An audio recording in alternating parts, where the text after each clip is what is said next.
Assalamualaikum warahmatullahi wabarakatuh.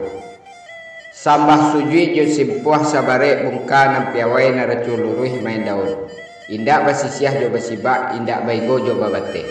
Ko kete indak baimbo namo ko gadang indak babilang gala. Wujud sambah nan terserah kepada penonton Minang Mustika Jaya kasadonyo.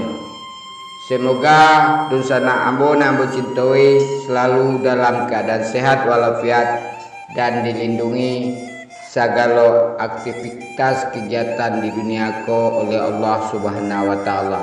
Amin ya rabbal alamin. Dalam video kali kedua kita beri judul Semenjak Surau Ditinggalkan Saja Itulah Orang Minang Hilang dalam Peradaban Bangsa Indonesia. Surau adalah rumah ibadah untuk masyarakat Minangkabau. Surau juga berfungsi sebagai tempat guru agama mengajarkan anak-anak dalam mengaji dan ilmu agama lainnya.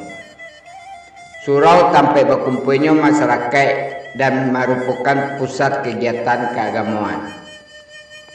Dalam sejarah orang Minang, surau memainkan peranan penting dalam perkembangan budaya dan keagamaan. Surau menjadi pusat pendidikan agama yang mendorong berkembangnya pendidikan di Sumatera Barat dan melahirkan tokoh-tokoh agama dan banyak pemuka-pemuka agama yang diakui baik di Indonesia maupun internasional. Baik itu pula dengan tokoh-tokoh di bidang lain, di bidang politik yang merupakan tokoh nasional yang berasal dari Minang yang digadangkan dari surau dulunya. Surau juga menjadi pusat penyebar luasan ilmu pengetahuan pada masa lalu. Di era tersebut, figur-figur agamais menjadi promotor utama dalam penyebaran ilmu pengetahuan dan membawa pengaruh ke berbagai bidang seperti sastra dan sejarah, serta politik, budaya, dan lainnya. Namun, dengan semakin majunya perkembangan zaman dan bertambahnya pengaruh global, surau kehilangan pengaruhnya. Ketika peran surau berkurang, maka hilang pula karakteristik khas orang Minang dalam kehidupan sehari-hari. Kekuatan dalam fungsi produksi di Indonesia bergeser ke urbanisasi, industri, dan komersialisasi masyarakat. Namun, tetap saja ada nilai-nilai tradisional Minangkabau nambah tahan sampai saat kini dan melakik kuat pada masyarakat orang Minang, di antaranya nilai-nilai seperti hormat pada orang tua, gotong royong, adil terhadap sesama, tanpa pandang bulu, serta didikan yang ketat terhadap anak-anak dalam mempertahankan adat dan budaya. Kembali ke surau. Sebagai pusat pendidikan agama, fungsi surau dewasa ini tetap harus dilakukan, meski sekarang surau terkadang dipandang sebelah mata karena anak-anak muda lebih menyukai aktivitas yang lebih menghibur seperti nongkrong, main gadget, dan sejenis lainnya. Sejatinya, mari kita kembali ke tradisi awal dan nilai-nilai luhur nan terkandung dalam surau, sehingga nilai-nilai tersebut dapat terus diwarisi dan dilestarikan di tengah arus modernisasi. Kultivasi keilmuan dan keagamaan yang diakui di Indonesia Barat, tapi juga harus bergerak maju seiring dengan modernisasi di sekitarnya. Sebuah tradisi suatu dapat hilang bila tidak dijaga dan tidak dilestarikan. Sebuah tugas kita bersama untuk melestarikan dan mewujudkan nilai-nilai positif itu menjadi suatu pondasi yang kokoh bagi orang Minang untuk berdiri dan hidup damai bersama dengan masyarakat di wilayah lainnya dimanapun di dunia. Mari dunsana kasadonyo kita dengarkan ceramah dari Buya Jul Hamidi tentang cerita masa lalu, tokoh-tokoh nasional yang muncul, baik tokoh agama maupun tokoh di bidang politik yang digadangkan dan dibesarkan dari surau. Mari dung sanak kesaudonyo kita dengarkan video singkat dari Buya Hamidi tersebut. Ya, jamaah rahimakumullah. Kini dan biswa kau kira-kira bantu surau. Kabaliak wak ka zaman dulu, zaman yak canduang yak para bek, zaman tuan ku Imam Bonjol, ndak lo kan mungkin. Dia balik salat ke surau bentuk dulu ustaz, ndak lo kan mungkin. Ndak lo kan mungkin. Tapi ada yang bisa wak pertahankan. Kalau lo di surau lalu ilmu sajik bentuk dulu rasanya ndak lo mungkin. Setidaknya kini kau yang harus wak pertahankan bah supaya anak-anak tu yutakabek hatinya di surau. Itu yang perlu. Makanya bukan ceramah kini kau dia orang lah banyak membuat pondok tahfiz, membuat MDA dan sebagainya, harus dakik ilmu sajik. Dan mereka musajik di siko jarak sakit, jarak gak jauh stek di buat MDA tu, gak jauh stek di buat pondok tahfiz tu, di buat TPK dan sebagainya. Nah musajik langang. Maka selalu berpasangan kalau kamu ambil MDA, ambil pondok tahfiz, hendaknya ada sekitar musajik sehingga meramikan kamu musajik. Nah, jangan-jangan biko anak tu lah hafal Quran 5 juz, lah hafal Quran 10 juz, tapi azan orangnya tak ada pengaruh akannya orang. Sama je dia orang banyaknya. Nah, nyolah santiang mengaji dan dapat piagam, dapat piala, pertama dapat pejabat Pak Bupati. Tapi orang azan ini tak ada kamu sajik lah.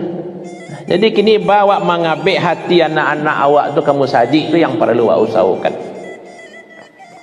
Kan dalam hadis sab'atun yuzilluhumullah fi yaumin la zilla illa zilluh, 7 orang yang akan dinaungi nanti pada hari yang tak ada naungan kecuali naungan Allah, padang mahsyar tu. Yang digambarkan pada 2 orang itu penuh di badannya, tak? Kau matahari itu saya jangka di atas kepalanya, di bariknya padang mahsyar tu. Siapa yang akan dinaungi Allah di suatu 7? Salah satunya rajulun qalbuhu mu'allaqun bil masajid, seseorang yang hatinya tapawi dia musajid. Nah, banyak hadis-hadis fadilah musajid. Orang-orang yang tapawi hatinya dia surau. Iko kini iko yang perlu awak tanaman ke anak-anak awak. Tak masuk guru-guru, buya-buya itu yang perlu ditanamkan agar orang tua muah kamu saji karena Allah, karena Allah, karena seruan Allah, bukan karena pejabat datang kamu saji. Kalau lah tiba pejabat tiba sadonya mak.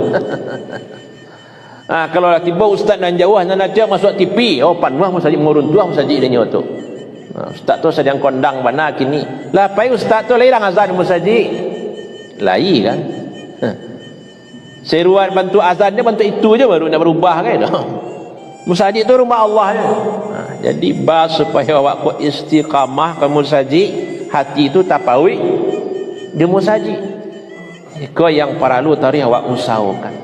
Kalau musajid kau masih langang, bakabaan ang kondisi beragama masyarakat tu akan susah diperbaiki. Ya. Ustaz-ustaz tu kini bagaknya ceramah di musajidnya. Kamu di zaman Nabi di toko rumah ran cik-cik dia gih nasihat, dia gih pengajaran, you nak tanduk dia buya-buya ustaz kini tu dah.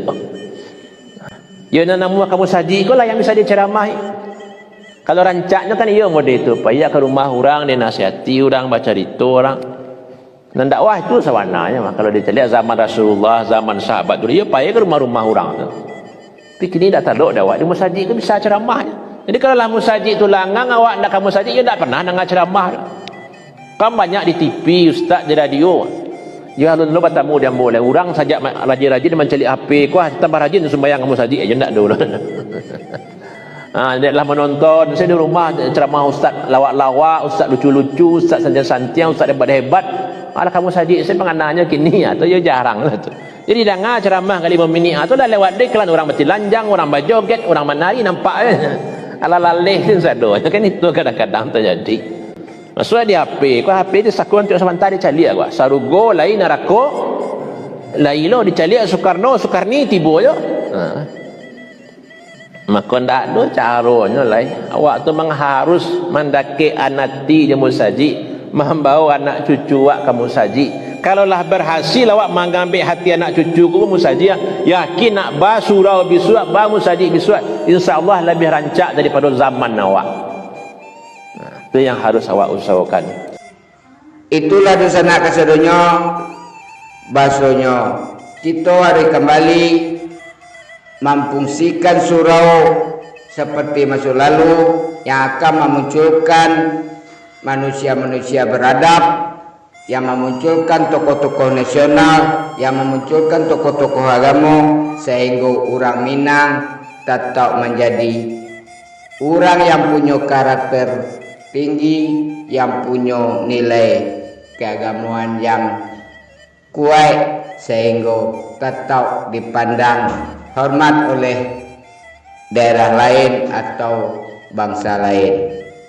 Semoga video ko ada inspirasi bagi kita untuk menyadari kekeliruan kita dalam menerima modernisasi, dalam menghadapi perkembangan dan perubahan zaman.